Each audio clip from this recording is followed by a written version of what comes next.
Hey guys, what's going on? Today I'll be showcasing a lot of the configuration stuff in regards to the plugin space created by my good friend AliZ4. So first things first, you're going to have to enter in some sort of FTP client, whether that be Multicraft or FileZilla. It doesn't really matter too much on what you decide to use. Next thing, you're going to enter your plugins folder and you're going to scroll down to space. Going to click that and you'll see schematics, config YML, database YML, and prices YML.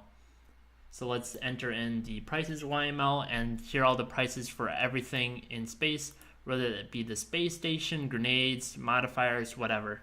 So you can just edit the prices however you want. We can set it to 150 for a jetpack, spectral vision 50,000. We can just click save.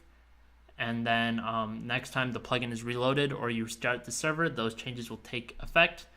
By the way, throughout the showcase, you'll see a little bit of, some garble like this. It doesn't really affect anything. Those are just headers, and they appear a little bit more neat on other forms of viewing the FTP, like FileZilla or something. So, but you don't really have to worry about that. Those are just headers. Next up is a database YML. Right here to say, like, don't edit anything in here, because everything you're going to see here is encrypted, so you can't really do anything with it either way. Next up, we have the config YML, which is definitely the meat of all the configuration stuff. The developer leaves his contact information here for Discord. And here you can edit in all the messages and stuff, the rules, what happens when you're exposed to space. You can even adjust like the NASA stuff, general messages, etc., whatever you guys want. Here is the resource pack, so you can actually download it yourself, edit it up however you want, and then re-add it to your server. So in case you wanted to make some subtle changes to it and everything. Here we have some variables that you can alter. First one is damage taken. So you can actually increase the damage or lower the damage however you want. But pretty much the damage taken is what happens when you're exposed to the air in space. So that's the amount of damage that you take in bursts. So you take 5 damage per each burst. Next up, we have the scan distance. So right now it's set to 20, and that is measured in blocks. So if you're in a room that is 20 by 20 by 20, then the plugin will recognize that you're inside in a room, and you won't be taking any sort of lack of air damage. If it's beyond that size, you can adjust it to 40 or 50, and you can make larger rooms and still be safe. But I should note that as you increase the scan distance, the more laggy it gets. Scan time is measured in ticks. So right now it's 40 ticks or 2 seconds. And that determines how often it checks to see if you're indoors or exposed to space. Next up, we have gravity power, which is measured on a scale of 1 to 50. 1's the standard, and 50 is like max gravity, so you'll really feel the gravity will be really hard on you there. Jump boost, that's pretty self-explanatory. If you want it enabled or not, you can set it to true or false. Here you have the space station schematic. So if you upload a new schematic into the schematics folder of space, and you want that to be the new space station, anything you design, then you're just going to want to change the name of station to whatever the name of the file is, and then when people do /station, then the effects will take fold.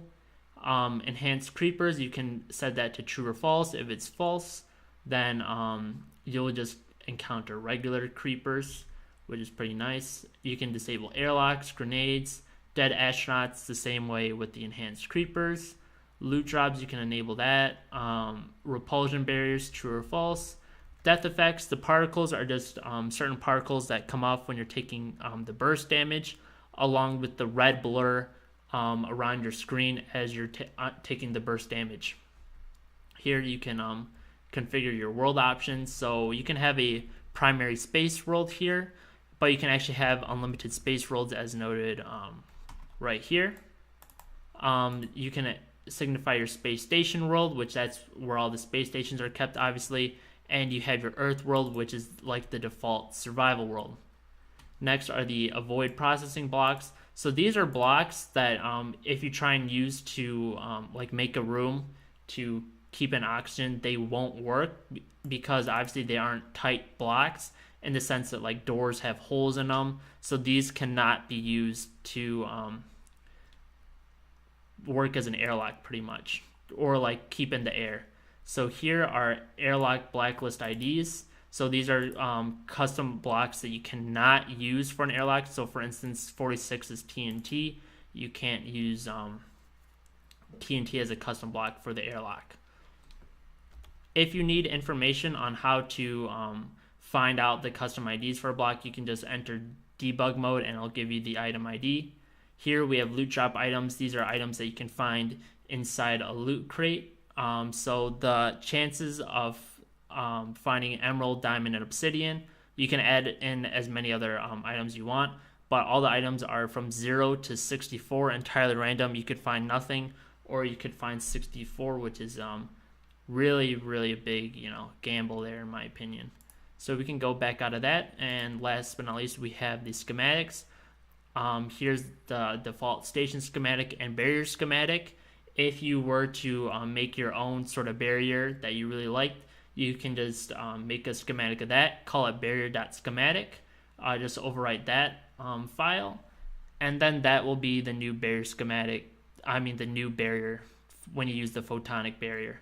So yeah guys, hope you guys enjoyed. That was just a quick showcase of the space configuration files.